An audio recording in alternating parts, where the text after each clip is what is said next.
Live from Studio 3, this is Packaging Today with Evelio Matos, Adam Peake, and Corey Connors.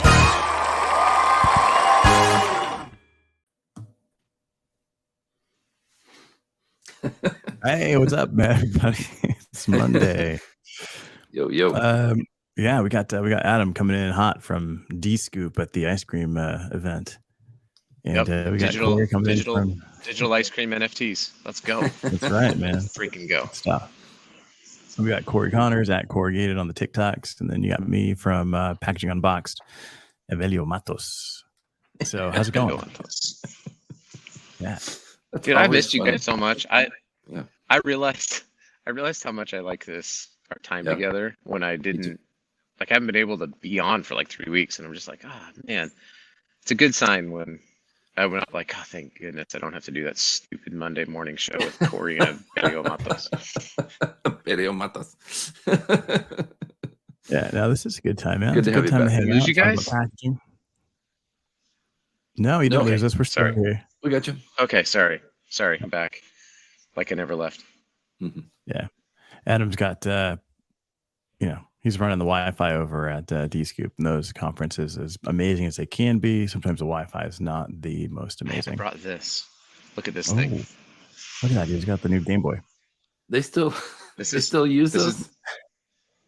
Yeah, apparently. I was sick of using my phone as a hotspot, so I got a hotspot. Sweet. I didn't know they still had those as an option. That's awesome. Yeah. Cool, I man. used to use mine all the time.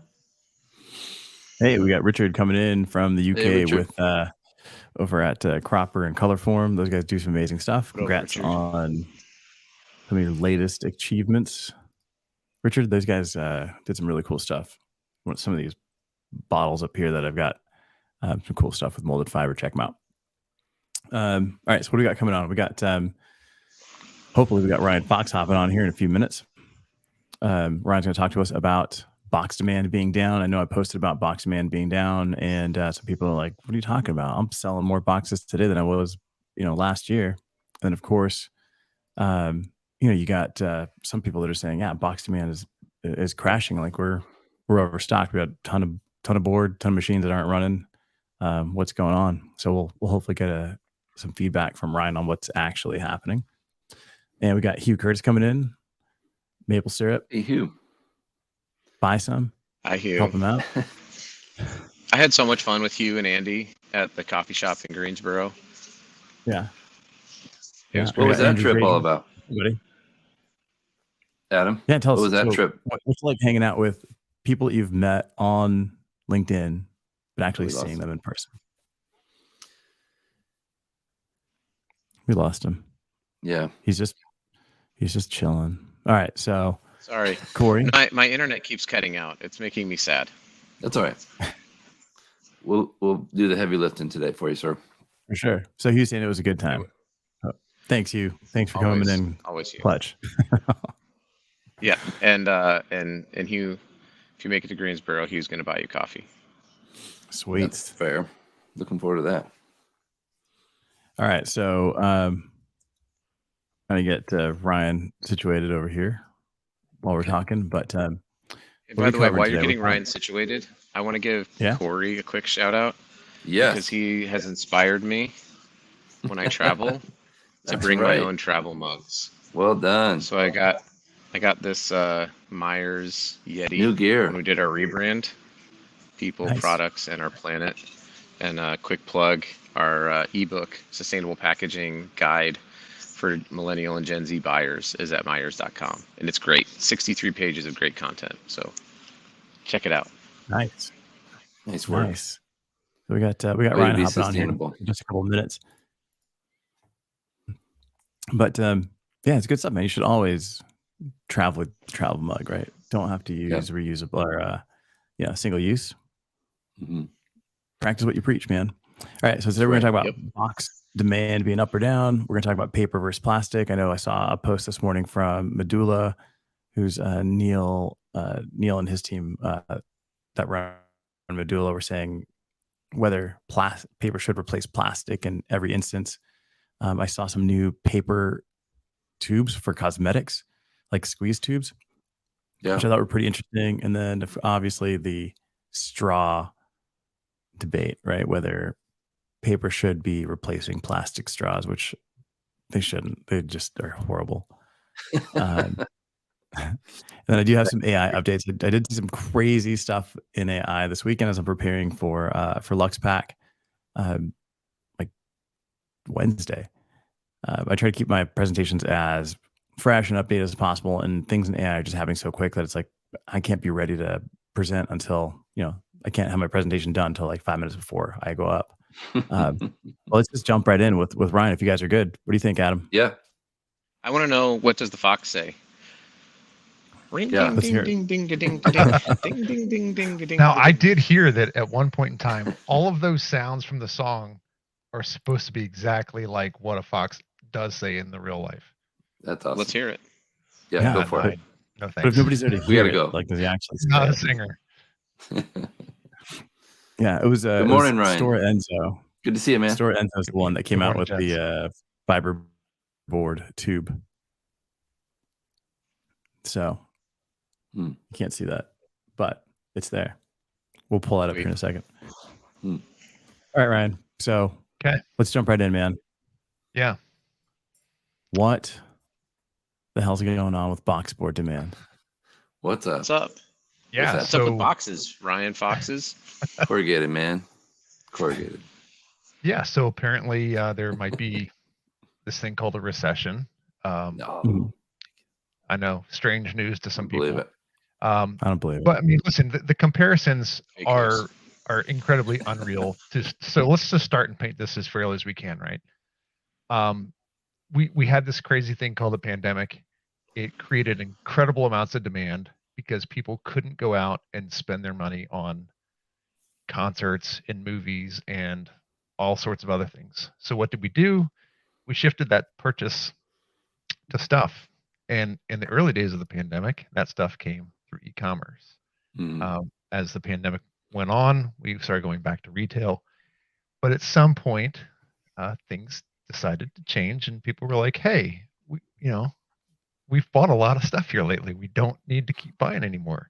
And so, about a year ago, we saw that box shipments were declining, and it was not to say that, oh my gosh, we're in trouble, but it was just an early indicator that things are coming back to normal, right? And so we had gotten so busy during the pandemic. I mean, even a year ago, the average lead time to get boxes was probably about 4 weeks, which is absolutely insane because the norm is about 5 to 7 business days. So it was still very, very long. And the comparisons to what the volume was like I said, because of the pandemic, it was so high that it was kind of unreasonable to think that it was going to continue to stay that high for that long. And so about mid-year, we started to see a trend change where box demand was going down, just as a comparison. It wasn't like, oh, the sky is falling. It was just things are not what they used to be. More back to normal. More back to normal. So what we're seeing, and the narrative that it's coming from a lot of producers, it seems like people are feeling is it's a normal. big dip, right?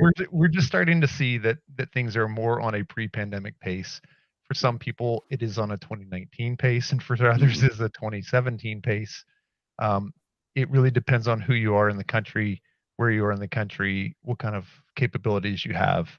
But we are seeing some things that are, I'll say, little glimmers of hope. While things are down tremendously, we are seeing a pretty big push from the big brands to do point of purchase promotions and in-store displays. So we are seeing some things like that are like, okay, well, things are definitely changing, but I don't want to go Chicken Little, the sky is falling, but they're not what they used to be even a year ago. And what's besides like the talk of recession and people now not buying stuff that they didn't necessarily want to buy? I gotta tell you, I bought a bunch of crap. Yeah. Dude, at the beginning of the pandemic, I'm like, dude, I'm just gonna buy a guitar. I'm gonna take this time to learn how to play guitar. You know, I grew up playing bass. I'm like, dude, I can do this. I bought a guitar, never touched it. You know, I think there's a lot of people that did that, where they just like bought something and never used it. I know I interviewed a guy from a company for the podcast, and he's in the background. He had a guitar. I'm like, he's like, dude, you got a guitar too? I'm like, yeah, we should jam. He's like, I bought this for the pandemic because I haven't learned how to play it yet. I'm like, yeah, me too. I know there's more people than just me that just the bought wall a hanger. Yeah. Can we talk about can we talk about how you introduce this person as a guy from a company on the podcast? Actually, that's my favorite. Actually, his name was sorry. It was like fine. It was just so funny. Like, I talked to this guy from a company on a podcast. Well, you know what it's like. There's a lot of people. I know. But no, it was Ryan over at New Earth. You don't want to give details. Details. Yeah. Inappropriate. No. Well, Ryan, would it kind of be like, I mean, maybe this is an extreme example, but if you took something like hand sanitizer, you know, like hand sanitizer there was a normalcy to growth, I'm sure, for the hand sanitizer market. And then obviously there was this incredible growth, and obviously it's going to be more extreme than the corrugated, but I think people need to realize that you have to almost look back to 2019 to see like what was the demand then, because it was all over the place for boxes, and so it should normalize. I mean, I know I have customers who had a tremendous spike and they had to hire a bunch of people, and then they were like, oh no, our sales are falling down, and my buddy was like, if we would have just had a normal growth, you know, 3 to 5% year over year, like we had for the previous 10 years, that's where we're at right now. They had to have mass layoffs and all this stuff because they just couldn't support 50% growth year over year. Yeah. Well, I think it was Avalio posted about the Freight Waves article from Adam Josephson and how the box demand bubble burst. To some extent, yeah, that's a great way to put it. On the other hand, you know, to your point, Adam, it is kind of falling right back into where it was before the pandemic. I think we could argue maybe it's going to be worse than pre-pandemic. I just posted this morning that before the earnings season came out, you know, where we were able to get some feedback from the big integrated companies and even feedback from the American Forest and Paper Association, the Fiberbox. You know, our publication that we put out is a kind of a fill in the blanks for a lot of that. We talk about what box demand might be in the next month or 2 or 3. And so we had data that we were going to compare to what the actual performance was like, and we could see, and we were pretty good, all things considered. There was a little bit of a larger gap this time than previous because, well, I think the bottom really fell out for a lot of producers in February and March especially. March was down about 12%, you know, ballpark, I think 11 to 12% on a year-over-year basis, which sounds really bad, but when you compare it to 2016 or 2019, it was still up a handful of percentage points. So it's not, oh my gosh, the sky's falling, but hey, we're coming back into where we think we're going to be. But we painted 3 different demand scenarios, like best case, a moderate case, and a worst case. And unfortunately, right now, things are aligning with our worst case scenario, where we see demand shrinking back and even going back beyond 2019 output.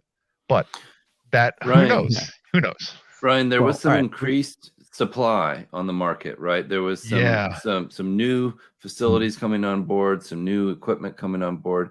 Have some of those plants been shuttered and some of those to rebalance? So yes, we've seen a couple things. First, we saw an additional about 5% of paper mill growth. So several new paper mills are coming online, expanding how much more paper we can produce. Now, at the same time that's happening, we've had several that have been closed. So there is a kind of equalizing of things where some of the older machines that aren't as efficient, they will require millions of dollars of investment to stay competitive. They're being shut down right now. Yeah. You know, the newer machines that are coming out are so much more efficient. They're so technical. They can make a really lightweight paper that's very, very strong. And this is kind of the way the industry is moving. So So I'm really not surprised by some of that, but instead of it being about 5% growth this year with some of the closures, we're going to see it come down a point or two. I think it was at 2.5 million tons of additional paper supply. Now it's coming down under 2 million. But the real big thing here is that from a producer standpoint, when you think about not just paper, but how it turns into a box, all of that capacity shot up. I don't know that anyone has a firm number on how much it went up, but it's probably well into the double digits. And if I was shooting from the hip, I'd probably say easily 15 to 20%, maybe more. Some companies were buying new machines that were replacing machines from 40 years ago. And so their output doesn't just go up by 20%, their output goes up fourfold. So there were so many of these new machines that hit the marketplace that it is creating a completely new dynamic where the lower amount of demand is met with a higher set of efficiencies, where in 2019, their old machines would have kept them full and running all day. The new machines are getting them done at 11 a.m. Right. So it is a very strange dynamic. Sure. Wow. So you're running your projects faster, and maybe you don't need as many people. In some cases, yeah. In some cases, they have a robotic, what they call a pre-feeder, that's going to load sheets into the end of the machine, and they have a robotic load former that's going to stack everything on the back side of things. And, so yeah, what you maybe once had to do with 4 people, now you can do with 2. But in most cases, these box plants aren't letting the people go. They're just they're retraining them to do something greater, to train the robots to manage a different process. Finding somebody ChatGPT fonts or prompts. Yeah, I mean, listen, somebody who knows how to work a converting press in a corrugated box factory they're a pretty rare commodity. Right. So you want to hold on to those folks. Yeah. So all right. So that's my first job. Yeah. So we got Corey and we got Adam. Corey, have you seen box demand going down? Right. Like, are you able to say whether you have or haven't, or is this like, I can tell you, honestly. But no. I think it's a leveling off. I think Ryan's using the right phrases. It's back to more reality. There was such a massive spike that was just insatiable demand that we couldn't keep up with. Nobody could. And to have customers upset that lead times are 5 weeks or more. There was a point where it was more, and people just couldn't believe it. So the orders became massive because of fear. There was a fear buy that had a lot of people buying way too much stock. So we're just, in my opinion, I think Ryan's exactly correct. We're right back to where we were, and maybe a little bit lower than it would have been had things just progressed naturally. But like he said, we've invested in some incredible technology. The presses are better, they're faster, they're more automated.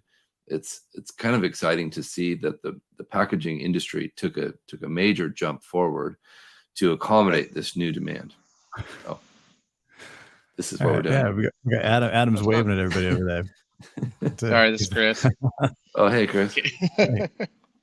Sorry, right, so, I thought I found a safe spot, but no, man. Hey, dude. So, all right, so Adam, what about you? Yeah, the thing that I've noticed. So Myers is obviously a little bit different than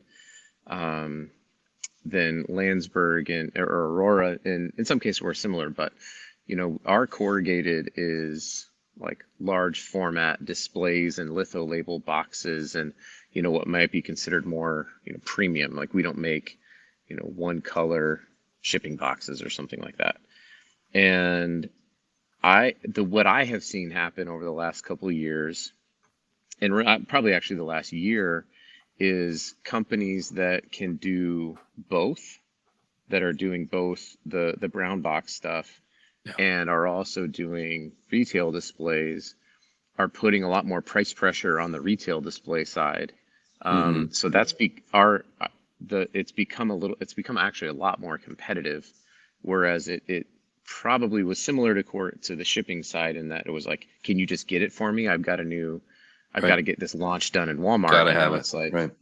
yeah, we put you out to bid to these 4 people in this company, which to your point, Ryan, is more normal. That's not like a weird thing, but there has been that shift and that pivot back, because I think there are some companies that are just trying, they're lowering their margins on what used to be the premium work because they have capacity. And so there is a bit of a ripple effect all the way through the entirety of the corrugated industry when you have capacity. And you have companies that have quarterly earnings reports to hit, even privately held, that have, bank covenants and things like that they need to, stay faithful to. So, yeah, I mean, it's always going to have an impact downstream and upstream if you're touching the in this case the corrugated material. And how's that affected your kind of go to market right now, where okay, you understand there's some slack in demand. How does that change how you're interacting with customers?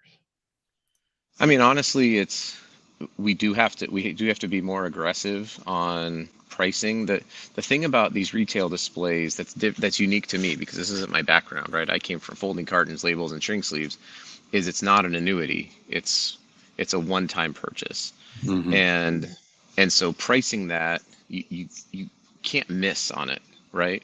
Like you have to, they can tend to be pretty complex, and you really need to be accurate, because you can't say like, okay, we're going to make this up over a period of 2 years of running this. It's like one job going to Best Buy. Right. Yeah, but Adam, your cost of employment is still up. Correct. All things considered, freight is still up. Pallet prices are still up. There are a lot of things that are still way more expensive than they were before the pandemic. So now that push to lower your price is really, that hurts. That's not just we're just going to lower our price because we can. No, it's like, no, this hurts. Oh no, it's certainly impactful. I mean, because you've got upward pressure, like you said, on the production costs, and now you have this downward pressure coming on the market price. And so it just is what it is, right? I mean, the market sets the cost of labor, the market sets the price of materials, the market sets the price of freight, and the market also sets the purchase price. And so what are you going to do? It's tough, you just gotta try to find the right opportunities when you can find them. Got to have the right equipment. You better hope you had invested 2 years ago appropriately to create competitive market price. And a good go-to-market strategy. Ryan, I ran into your coworker Adam Minter. Got to hear him speak at the Sustainable Packaging Coalition. I told him we were friends, and he's like, "Oh, you know that guy?" He was really great speaker. Wow. Brilliant writer. I mean, does a fantastic job. Yeah. Him and ChatGPT, right? Yeah. Right. Same. I haven't had any luck with that. No. I was about to ask, like, are you using any AI to write? No. At all? In fact, it's prohibited. I jest that I haven't had any luck with it. I'm not allowed to play with it, so I don't really know anything about ChatGPT other than what people should. Yeah, they say don't play with it, or you'll go blind. So yeah. I'm pretty sure that's not. I think I did that. I'm not sure. Oh my gosh. That's looking at the sun. Looking at the sun of Elliot. Oh, that's a different festival. Right. So, all right. So Ryan, with box demand being down, right? Like, is it when that statement's made, is it just specific to corrugate? So corrugated box demand is definitely down. I don't measure folding carton grades, but I think it's pretty safe to assume that it's not as robust as it once was. Maybe I'm wrong. I don't know enough about that marketplace to speak about it intelligently, but it seems to me that it would seeing that corrugated is typically the, it's really tertiary. So it's the third level of packaging, not even sometimes secondary, but most of the time it's third. If that's down, it stands to reason that everything else is going to be down a little bit too. Yeah. I would probably say folding cartons did not have the same spike because not everything had to be shipped in a folding carton, right? So you could ship all sorts of things in the brown boxes. I don't know what the numbers are like you, but I would say it probably had a little bit more of a gradual kind of or a smoother line, I guess. Maybe a smoother arc, so it might be slightly down. Yeah. Well, kind of to Avelio's point earlier, though, that there is kind of a push away from plastics in the paper, be it right or be it wrong, and that is fueling several companies to expand their ability to make folding carton grades, including Myers Printing, Myers.com, MEYERS.com. Yeah, I mean, that's kind of one of the things that we're experiencing at with the IDP team is we haven't seen this big fluctuation because we're doing like rigid boxes, so it's like chipboard, custom paper, wrapped boxes. So that's why I'm asking, right? Because it's like I'm seeing people complain, going, "Yeah, I don't see the bubble bursting," but it's like, well, maybe you're in a different segment. Maybe you're doing something a little bit different than what's being tracked here. Yeah, so let's talk about that for a moment. Health and beauty is a very big. We got 2 minutes left. And I got to jump. So health and beauty, for instance, is a very big kind of luxury packaging consumer. Isn't that right, Avelio? Yeah. Health and beauty as a market segment has grown up. It's growing at a 5% compound annual growth rate and has been for about the last 20 some years. Wow. Yeah. So it is not backing down, and so it is well within reason for you to not see any kind of lulls in demand for what you're doing, if that's one of your big kind of customers. Yeah, no, 100%. And like just using that as a transition to artificial intelligence as we wrap up here. Crazy thing. All right, so there's a website called Pactum.com. You can check them out, Pactum.com. I'm popping here. But Pactum, what these guys do is they only work with $5 billion annual companies. Right. So it's gonna be like your Walmarts, your L'Oreal's, your Tiffany's, those types of brands. And what they do is they actually use AI to renegotiate all of your supplier contracts. Walmart tried it with a small segment of suppliers and they were able to save 3%. So now they're rolling it out across all of their suppliers. But I mean, 3% for a Walmart is huge, right. And it's able to it's able to contact 2,000 suppliers a go, right? Something that a human can't do. I mean, you're doing one at a time, sending email after email or call after call. This is just doing all automated and able to handle 2,000 of them all at once. So I think, as suppliers, as producers, this is something we have to now be ready for.